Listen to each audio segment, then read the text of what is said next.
अलमंतशा reality लाया है एक बेहतरीन प्रोजेक्ट माउंटेन वैली। खुशगवार मौसम के साथ पहाड़ का खूबसूरत नजारा।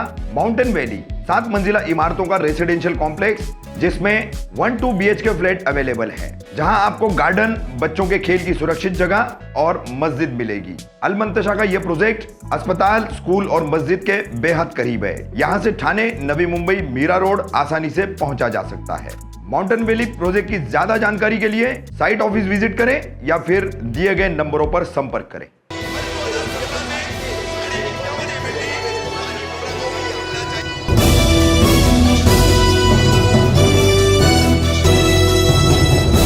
मैं रफीक कामदार, हिंदुस्तानी रिपोर्टर में आपका स्वागत है।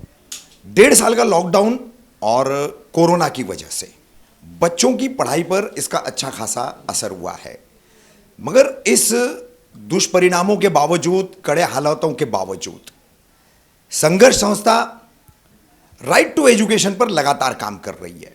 मगर इतनी लाखों की आबादी में संघर्ष संस्था का जो काम चल रहा है, उसके बावजूद संघर्ष संस्था को मुमरा कौसा के अभिभावकों से एक बहुत बड़ी शिकायत है। शिकायत यह है कि 500 सीटें दी गई है निजी स्कूलों को जिनको अल्पसंख्यक का प्रमाण पत्र नहीं मिलता है, यानी माइनॉरिटी का सर्टिफिकेट नहीं मिलता है। ऐसे स्कूलों में इन सीटों की उपलब्धता होने के बावजूद लोग इसका फायदा नहीं उठा पा रहे। तो अब संघर्ष संस्था और राष्ट्रवादी कांग्रेस पार्टी दोनों की तरफ से इसके लिए अभिभावकों की काउंसलिंग का काम शुरू किया गया है, पेरेंट्स काउंसलिंग का काम शुरू किया गया है। आरटीए के बारे में हम फिर एक बार जो है संघर्ष संस्था की अध्यक्षा और राष्ट्रवादी कांग्रेस पार्टी की तरफ से आरटीए के लिए मुमरा कौसा में 500 ये सीटें पूरी की पूरी भरी जाए, लगभग 50% ये खाली चली जाती है। ये इतना बड़ा नुकसान यहाँ के बच्चों का न हो, स्टूडेंट्स का न हो, और इसका जो फायदा पेरेंट्स को मिलता है। और अब ये कोरोना और लॉकडाउन के स्थिति में जो बेकारी का आलम है और जो हालात है, उसमें तो निश्चित रूप से लोगों ने, अभिभावकों ने इसका फ़ायदा उठाना चाहिए। तो क्या इसमें किया जा सकता है, आरटीई के बारे में क्या काउंसलिंग चल रही है अभिभावकों के, और किस तरीके से राष्ट्रवादी कांग्रेस पार्टी के कंधे से कंधा मिलाकर अब संघर्ष संस्था जो है इस मुहिम को आगे बढ़ाएगी, इस पर आज हम बात करेंगे रूता अवार्ड जी से। मैम, क्या कहना चाहेंगी आप? हम पिछले 5 सालों से आरटीई की ये जो स्कीम है उसे मुमरा में इम्प्लीमेंट कर रहे हैं, उसे चला रहे हैं। और सिर्फ लॉकडाउन नहीं, वैसे भी ये बहुत पहले ये स्कीम इंट्रोड्यूस की गई थी कांग्रेस की तरफ से, और ये सेंट्रल गवर्नमेंट की स्कीम है। वो ये है कि राइट टू एजुकेशन, इसका मतलब है शिक्षा का जो अधिकार है, तालीम का जो अधिकार है, वो हर एक को मिलना चाहिए। आपके पास पैसे नहीं है तो आप अच्छे स्कूलों में अपने बच्चों को दाखिला ना दें, ये गलत है। तो इस स्कीम के तहत पहली से फर्स्ट स्टैंडर्ड से लेके, कोई स्कूल जूनियर और नर्सरी भी लेते हैं, फर्स्ट स्टैंडर्ड से लेके 8वीं तक आपका बच्चा किसी भी डोनेशन या किसी भी फीस के बिना पढ़ सकता है। लेकिन उसके लिए कंडीशन ये है, शर्त ये है कि आपका जो सालाना आपके फैमिली का इनकम है वो 1 लाख से कम होना चाहिए। उसमें एक लॉटरी निकलती है, जो अगर आपने स्कूल का फॉर्म भरा हो तो उस लॉटरी में आपके बच्चे का नाम किसी न किसी स्कूल में आता ही है। और हमने अभी ये साल सोचा है कि हमारी बहुत सी सीटें खाली जाती हैं तो हम थोड़ा जल्दी से शुरुआत करें, इसीलिए। और रफ़ीक कामदार जी ने भी हमें सपोर्ट करने का वादा किया है। तो अगर आप देखें, अगर आप इस हिंदुस्तानी रिपोर्टर के इस वीडियो को, तो हम चाहते हैं कि उसमें जो भी डिटेल्स है उस पर आप अमल करें। हम जो फ़ोन नंबर देंगे और हम जो एड्रेसेस देंगे वहाँ पर आप आएँ, और अगर आपको लगता है कि आपके बच्चे की तालीम अच्छे स्कूलों में हो लेकिन आप उसे अफोर्ड नहीं कर सकते, तो ज़रूर आप इस स्कीम का फ़ायदा उठाएं। ये मेरी अपील है हमारी संघर्ष की तरफ से और एनसीपी की तरफ से भी। मैम, 5 वर्ष से संघर्ष काम कर रही है, एनसीपी भी कहीं ना कहीं सहयोग कर रही है, लेकिन पेरेंट्स की तरफ से जैसा रिस्पांस होना चाहिए वैसा नहीं है। कहीं ना कहीं काउंसलिंग की कमी दिखाई दी, इसलिए आपने काउंसलिंग का प्रोग्राम अब शुरू किया है। तो तो काउंसलिंग का ज्यादा से ज्यादा पेरेंट्स लाभ उठाए, उसका फायदा उठाए, हाँ। उसके लिए क्या कहें? जी जी, मेरे ख्याल से मेरे साथ में SK एकेडमी के शादाब खान भी है, जो पहले दिन से हमारे साथ जुड़े हैं। उनके साथ रोजरी कॉन्वेंट के शादाब सर है, उनका खुद का स्कूल तो इस स्कीम में शामिल नहीं हो सकता क्योंकि उनके स्कूल का स्टेटस माइनॉरिटी है।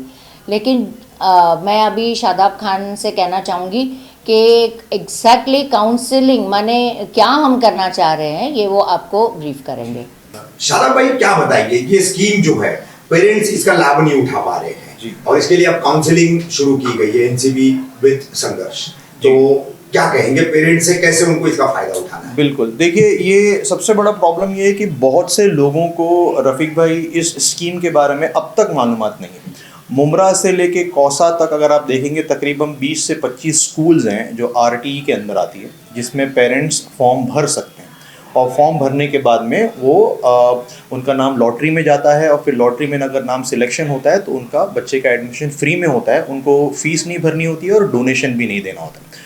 लेकिन प्रॉब्लम ये होता है कि जब डेट चालू होती है तब तक उनके पास में बहुत सारे डॉक्यूमेंट्स अवेलेबल नहीं होते हैं।